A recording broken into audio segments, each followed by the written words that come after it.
My name is Linda. I'm 72 years old. And up until a few months ago, I believed I had already lived the most important chapters of my life. I had raised children, loved deeply, buried my husband, and learned how to be alone with quiet dignity. I never imagined that something, or rather someone, would stir the waters of my calm, predictable world. It began on a gray Thursday morning. The rain had just started to fall when I noticed a commotion outside my front window. My neighbor's son, he had recently passed away, had sent someone to collect old furniture from the garage. The man looked confused, soaking wet, and unsure of where to begin. I stood for a moment watching him juggle a tarp, a toolbox, and a piece of broken wood, before I slipped on my rain boots and went outside. "Do you need a towel?" I asked, holding out a dry one from my linen closet. He smiled, surprised. "That'd be great. I didn't expect this downpour. I didn't expect much either. But I invited him in just to wait out the worst of it." His name was Caleb. He was polite, younger than I expected, perhaps early 50s, and had a kind of calm energy that filled the room without saying much. We sat in the kitchen, the scent of chamomile tea warming the air, and for the first time in what felt like years, I had a genuine, meandering conversation with someone new. At first, I told myself I was just being hospitable. But then it happened again. The next week, he returned to finish the pickup, and again we spoke. This time longer.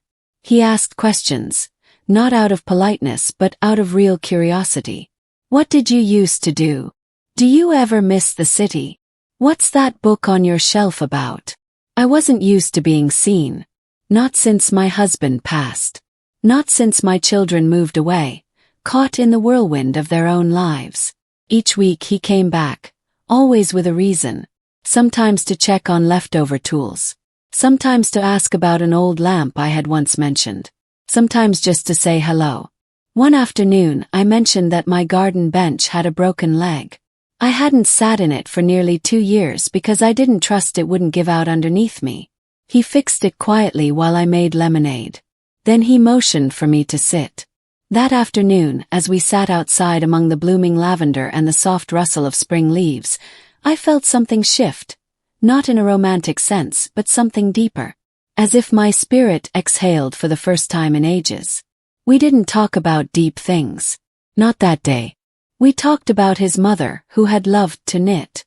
About how he used to build tree houses with his uncle. About the smell of old libraries and why he preferred tea over coffee. Weeks passed, then months. He never overstepped. Never made me feel uncomfortable or obligated. He simply showed up, and somehow in his presence I felt younger, sharper, more awake. One morning he brought a tiny potted plant. "Figured this one needed a new home," he said. "It sits on my kitchen windowsill now. I water it every other day. Not because it needs me to, but because it reminds me of something I had almost forgotten. That connection can bloom in the most ordinary spaces. That feeling alive doesn't require grand adventures, just simple moments with kind people. I don't know what this is between us, friendship, companionship, or just life giving me a second wind, but I do know one thing. I'm no longer just waiting out the days. I'm living them again." And it all started with a knock at the door and a cup of tea.